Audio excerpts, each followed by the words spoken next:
Hey everyone, Michael Pickens here with the Libertarian Leadership Academy weekday live stream where I interview candidates and activists from around the country doing some amazing things to advance the cause of liberty.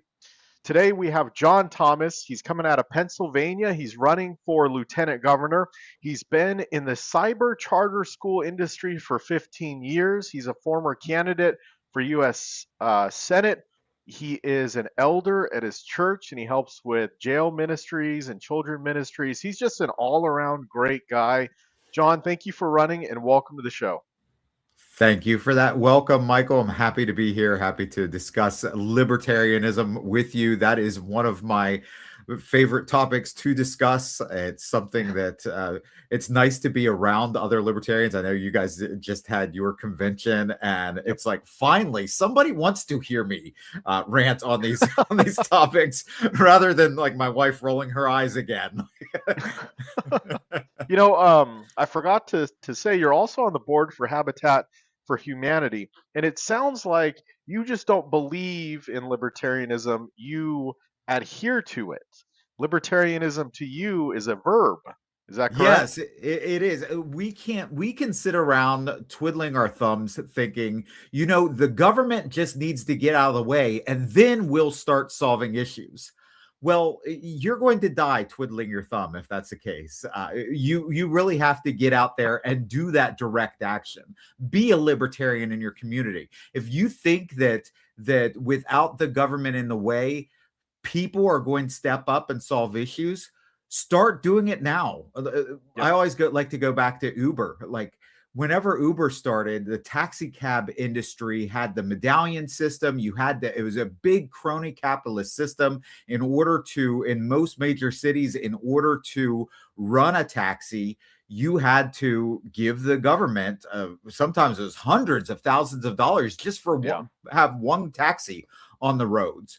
But what did Uber do? They said, well, we're not going to wait till they get out of the way. We're going to start our own thing. We're going to do our own ride sharing. And they started to solve the issues without the government doing it. So issues like affordable housing, what we do at Habitat is we work with banks who the banks around here, they don't want to see property values decline. They, they have mortgages on a lot of these homes. They don't want to see the value of the houses go down. So they offer us grants to go in and fix up homes. So a lot of times with Habitat for Humanity, you think of them building new homes for people and having families move in. And that is part of what we do. But a lot of what we do is just critical home repairs. So if there's a home in Yeah. your neighborhood, it's bringing down property values. The family might be in danger of losing their homeowner's insurance and then getting kicked out of the home. We'll come in and we'll fix up those critical issues that need repaired, whether it be a roof that's falling in or a deck that's starting to fall apart, that's making it Yep. unsafe to live there. Rather than having government agents come in and do it, we take care of it. Well, see, the thing is, the government agents, they'll come in and give the homeowner a warning. They're not going to Right. come in and fix it. They're going to give them a fine and say, you have to fix it or we're going to condemn your house. And now You know, you I have was in, less money to fix it with because you have a yeah, fine and you're already struggling financially. Right? Exactly.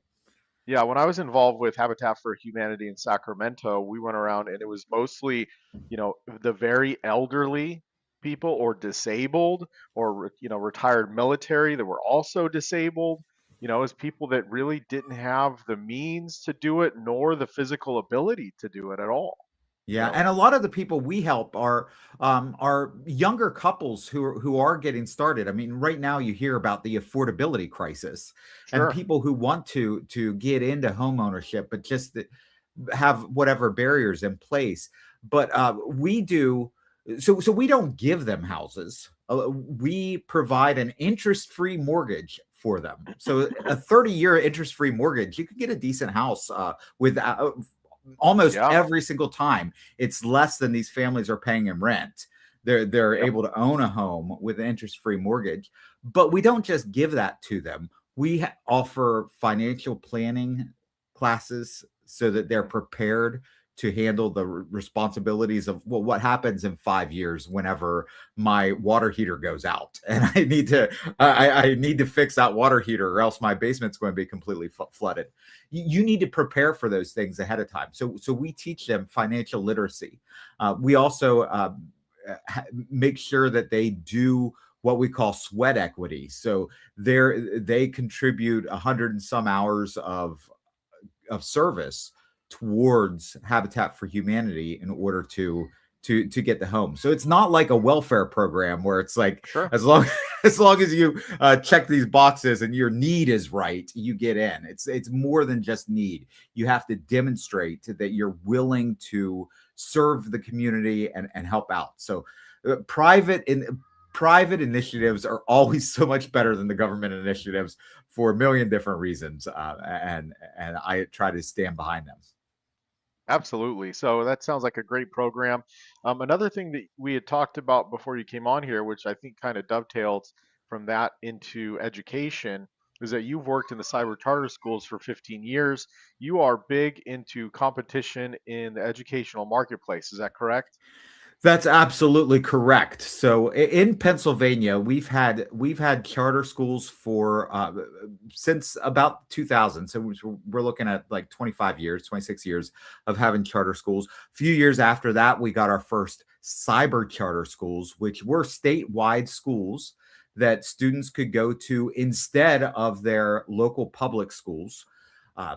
So they are funded by government funding. They get less funding than a traditional public school would for Hmm. per student, Yep. but it offers that choice, and choice really is what makes markets more efficient. If schools are not providing an adequate education for the kids or the parents can choose to come to one of the many cyber charter schools across the state of Pennsylvania. If the one cyber charter school isn't doing what the family needs, they can easily Yep. move to a different cyber charter school. So I've been in that space for over 15 years now, helping cyber charter schools find success, helping them meet those needs, because they can't just they can't just go to their local school board and say, hey, can you raise taxes on these people? The funding for these schools depends on students choosing to attend the schools. Yep. So they have to meet the needs of their clients, and that's not always exactly what the government bureaucrats would say the needs are. Government bureaucrats say it's all about the standardized test. It's all about the standardized test. It's all about the standardized test. Yeah. And we hear complaints from educators, from families, from everybody. All these schools are teaching to the test. Well, you know what? In a system where the money follows the student, if you don't want a school that teaches to the test, don't send your kid to a school that teaches to the test. And that's exactly what you see with a lot of these with a lot of the charter schools, specifically cyber charter schools here in Pennsylvania. Well, that's great because a lot of times the government schools that are teaching to the test, they're inverse on what the actual need is. So I believe that teaching students how to use logic, how to find information, how to learn new skills, those should be the things taught to these elementary school kids in the very beginning. Then the memorization doesn't need to happen. You don't have to teach the test when you teach the kids how to logically find the information that they need. Th- And then and they, their education ironically, will expand. Yeah, go ahead. ironically, that a lot of times whenever you teach those broader skills, this schools that teach the broader skills and not teach to the test have students who do better on the test. just Sure. be, just because they can think logically about like these five answers. Well, three of these answers don't even make sense. So I'm going to eliminate those, and then I've got a 50-50 shot, even though I didn't wasn't taught the exact year that FDR confiscated everyone's gold. Of course, that's not going to be on any test anywhere. No. But maybe if you and I were going to have a school, maybe that would be on the test. Yeah, and it just seems like, putting kids through, elementary school, junior high, high school, where they're being taught all this information that they're never going to use ever in their life. and it's just wasting their time. I feel like my education really didn't start until after I graduated high school, and I started really getting into the interests and the things that motivated me, that were exciting to me, that had direct impact towards my career path, right? Yeah, so our plan, I'm running with Ken Krawcheck, who's the governor candidate. So it's the Mhm. Krawcheck Thomas ticket. Ken's plan is right now we spend in Pennsylvania about $25,000 per student per year on education. That's $25,000 every year forever. So over from kindergarten through 12th grade, you're looking at $300,000 for one student to go from kindergarten through 12th grade. But the median private school, non-elite private schools, because elite private schools really skew it upward. But if you look at non-elite private schools, the average non-elite private school in Pennsylvania spends about $11,000 per student per year on education, less than half of that. So our plan would be to just take the 11 it's also about $11,000 that the state spends on education, and then the other like 13 or $14,000 comes from the local governments. Mhm. So we would just take that $11,000 and put it into education savings accounts for the kids. So if you Okay. want to send, so we would close all the government schools. If you want to send your kid to whatever takes the place of the government school, you can do that. If you want to homeschool your kid, you can do that. But then if you don't spend all $11,000, that goes into a trust fund for the kid that's going to be available to the student after the student graduates.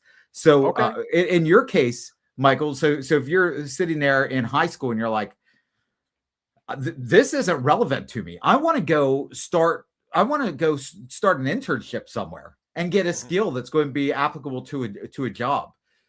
Take all $11,000, put it into that trust fund, and go out and do your internship. Yeah. There should be nothing standing in your way to do that. But it's an attractive deal for everybody involved. So the parents now have true choice of where to send their kids.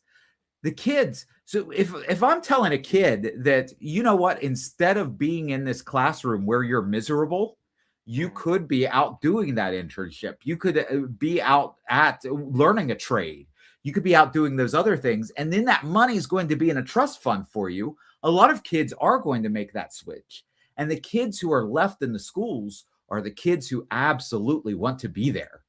So that's going to cause less of a distraction for the kids who really want to learn. They're going to be able to soar ahead like they've never soared before Oh yeah. because of just who is left. And look at the teachers. Right now, a teacher who is teaching a classroom full of 30 kids is getting paid what, like 80 grand in Pennsylvania. Some Mhm. school districts it's less than that. Some school districts is about 60 grand getting teaching 30 kids. What if that teacher under this new system said, you know what, I'm going to start a micro school, and instead of Yep. teaching 30 kids, I'm going to teach 15 kids, Mhm. and so now and I'm going to charge $10,000. So instead of getting $70,000 or $80,000, now that teacher is getting $150,000. Granted, this teacher is going to need to pay for the curriculum or whatever that they're going to use, but Yeah, then the that's location and capital that everything else. teacher has moving forward. Yep. And instead of having 30 kids, you only have 15. And if you want, like say you're an elementary school teacher, you could just move along with the kids. So the first year you take a kindergarten class. The second year you have them in first grade. The third year you have them in second. You build a relationship not only with the kids, with their families. And then Yep. you start to really develop a deep care and a passion for those kids. And they have somebody who's really advocating for them because that person loves them. Like after you spend 3 years with a kid, you're going to fall in love with that kid. You're going to go to bat for that kid. You're going to make sure that kid gets everything that kid needs to be successful. It's going to be unbelievable. And of course, the teachers are going to make more money. So from K through fifth grade, instead of seeing 150 kids, that teacher would have 15 kids through Yeah, that 15 kids. Now, do I think every micro school is going to look like that? Do I think everything's going to be a micro school? No, I don't. And the thing about the free market is I have no idea the best way to run a school. If I did, I would be the right person to put in charge of the Department of Education. But I think nobody is the right person to put in charge of the Department of Education because no single person has the right idea of what a school system should look like. Let the free market do it. You'll get 2,500 different answers of what it looks like. And each of those answers will be right for some kid. Yeah, well, there's so many ways that people learn, kinesthetic, audio, visual. There's like all these different types of learning abilities and skills. And, the government education system is only teaching to one or two of those. And it holds kids back, especially the ones that want to learn with their hands, that should be out playing, that should be moving, right? And they're stuck at a desk getting force-fed Ritalin or Adderall, being drugged basically to keep sitting still when they should be out moving around. Some of those kids aren't going to go to college. They're going to go into construction. They're going to be a mechanic. They're going to, do things with their hands. And the government education system really just teaches kids for college, and that's pretty much it. Yeah, one of the things I love about the schools that I've worked for is the flexibility that's allowed. So Mhm. kids can do their schooling at whatever time of day they want, really. Sometimes they do have to be on available for live classes, but it's a lot more flexible than a traditional schooling. And my first year doing cyber school education at a charter school, I had a student who I was talking to her and I could hear birds chirping in the background. And I said, "Oh, it sounds like you have nice weather. Are you out on your porch?" And she said, "No, Mr. Thomas, every day I do your class from the trampoline in the backyard." And I was like, "That's just perfect." Like I love Great. this kid Yeah. sitting here learning world history on a trampoline. Yeah. That's amazing. See, that flexibility and that freedom is what needs to be in the education system, and not just the education system, but in so many other government systems. Like, because it's so restrictive, permitting, you know, licensing, there's so many things out there that the government just makes harder and more difficult on the average American. Yeah, and we license so many things like beauty salons. Like why do you need to be licensed to be a beauty salon? You look at the people walking out of there. Does their hair look nice? If it looks nice, then go in there. If it looks like Yeah. their hair looks like somebody just fell off of the back of a bus, maybe not go in there. Like we're educated, or we should be educated people. Under our Ken and my system, we would be an educated public. We can figure out what beauty salons to go to, which ones not to go to. Like we just need to trust people to be adults. But unfortunately, after 13 years of government schools and $300,000 spent on that education, we can't even trust people to choose a beauty salon. Yeah, well, the thing is, even though, these beauty salons are licensed and these hairdressers are licensed, the licensing takes here in Washington State, it takes more hours to be a hairstylist than it does to be a police officer. One. Two, I've gone to many hairstylists that even though they were licensed, they still didn't really know what they were doing. But once you have that bad haircut, where not to go anymore, and you Right. find a new hairstylist. Like that's the marketplace giving you feedback on what you should do. Now that person is licensed. Licensing for to be a hairstylist doesn't mean they're a good hairstylist. It just means they sat in the classroom for enough hours, 1,700 hours or something, Right. right? Which is insane. And it allows consumers to be lazy. In this day of Yelp reviews, there's no reason that we would need a system like that. You get that bad haircut, you just put a Yelp review on there and be like, this person's not giving great haircuts. But people think, oh, this person has a license, therefore this person knows what he's doing. Well, not Yeah. necessarily. But you're too, because we've trained people to trust in that license process. We've also trained them to be lazy, not Yep. not active enough to do their own research to figure out how things are going. Yep. So Jordan says, "Hey, great to see you, Michael and Mr. Thomas. I agree with Mr. Thomas. It's time to fix the education system." Um, Absolutely. And the whole licensing thing, like here locally, we have a roofing company that has recently gotten a lot of bad reviews, right? Didn't finish jobs, didn't do anything else. They're still licensed.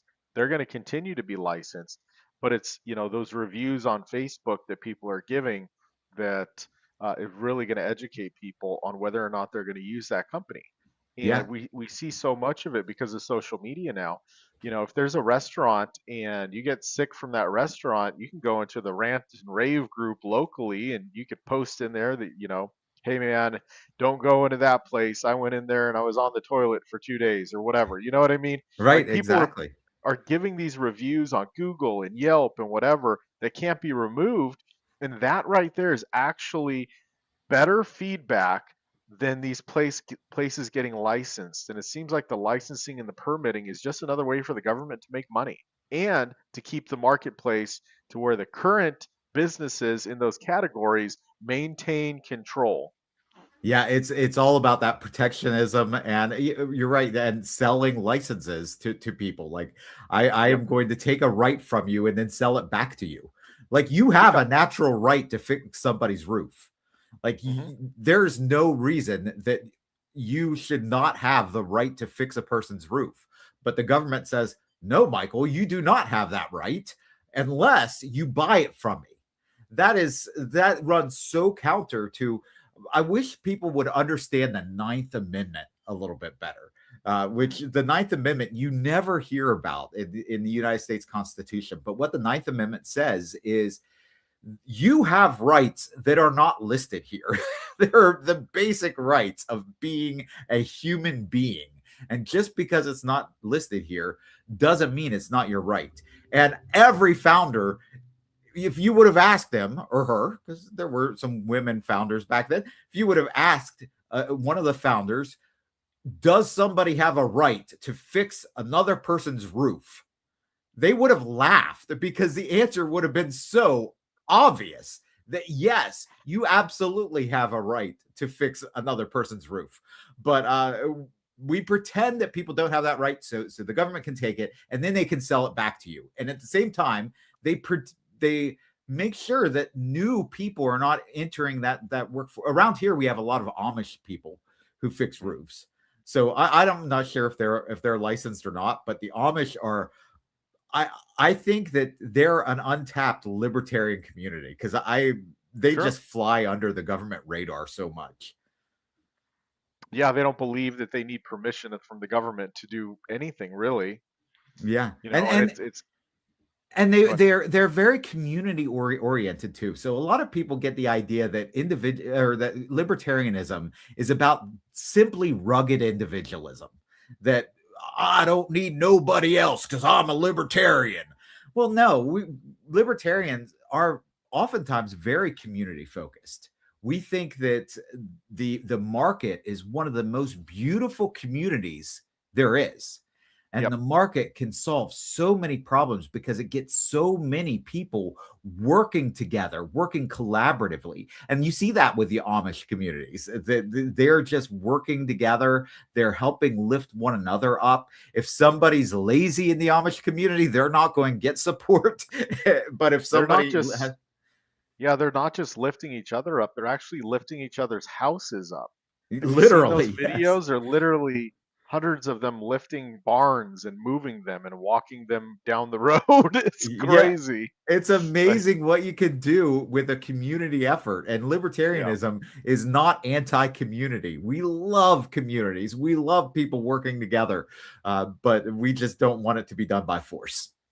correct. Yeah, don't want to be done by force, all voluntary, with consent from every party involved, regardless of majority decisions or not. Every individual has the same value as every other individual. And just because a group of individuals decide to come together and make a vote doesn't mean they can vote the rights away from the other individuals. So that's very important. Important distinction. Even your right to put a roof on a neighbor's house, you can't be voted Yep. away. Correct. Yeah, and that's the thing, libertarians, I've met some of my best friends. Actually, most of my best friends came from the Libertarian Party. from conventions and events, and you meet some great people. And that's one good thing about our libertarian community, is that the majority of people that you meet, that you're going to agree with 80, 90% of the time, which is nice. And even when we disagree, at least we have a starting point, or a reference point, Yep. that maybe somebody else thinks that that you could have the government be less involved in education this other way. That's not necessarily this education savings account way. But we have the same goal of letting the market work and having the government be less involved in your day-to-day life. So even when we disagree, we have that same ultimate goal, and so we can have a more productive conversation. It's not necessarily this cult mentality that you see on both the left and the right these days. We have principles that we stand for. We can disagree on how we achieve those principles, but because we have those principles, we have a North Star that we can look to. Yeah, absolutely. And I know Larry Sharp talks about the North Star a lot. I don't know if you're friends with him, but I was on his show whenever I was running for Senate. I really like Larry. yeah, Larry's great. So cool. We've got about 4 minutes remaining on the show. Is there anything else you want to discuss as far as issues go? Well, I really think that this year is an important year here in Pennsylvania. Stacey Garrity is going to be the Republican nominee. We have Josh Shapiro, who's going to be the Democrat nominee. Josh Shapiro is polling way ahead of Garrity. I think that that race is not going to tighten up a whole lot. So it's very important that Ken and I get on the ballot. Joe just sent a message in chat. How do we sign your petitions? You can reach out to us. We would love to get petitions in the hands of as many people as possible. What I would love to see is, rather than somebody going to your house, us send you out a petition, and it allows for 50 signatures. You could be the first one to sign it, but get 10, 15 of your friends to sign it too, and then you can send it back to us. So we need about 5,000 good signatures. So we're looking at 10,000 signatures to get on the ballot. But we're also the only statewide race that's happening this year. So in order for us to maintain minor party status, and right now the Libertarians are the only official minor party in the state of Pennsylvania, in order to maintain that, we need this race to get on the ballot, and we need a good percentage of the vote in order to maintain that minor party status. So get those petitions, help us get them signed, help. If you can contribute monetarily, you can go to ken4pa.com, and there's a donate button in the upper right-hand corner. You can donate there. If you have any ideas for us, email us. We love ideas. Again, we think that the market is the answer for so many things. If I had all the right ideas, then I could be an economic planner. I don't think I have all the right ideas. That's why I'm a libertarian. Well, I think the ideas are a lot better than what the old parties are putting forward. Well, they're arrogant. They think they do have all the right ideas. I know they don't. Yeah. I know no human has all the right ideas. Collectively, as humanity, we might, but it doesn't exist in the mind of any one human. So we've got Tony Williams for Justice of the Peace, says, good show. Best of luck with your campaign. And I just want to make sure, it looks like on your website it's Ken K for PA. Did I say Ken for PA? Yep. Ken K for PA. Ken K for PA. Yes, it all rhymes. Good. It rhymes. All good. But hey, thank you so much for running for office. You've got a ton of great ideas, even though you don't think you got all the ideas. You've got some great ideas, and I'm looking forward to seeing what you guys do over the next, 6 months. So. All right. Well, thank you for having me. I really like this format. It's great. And thank you to all the listeners as well. Awesome.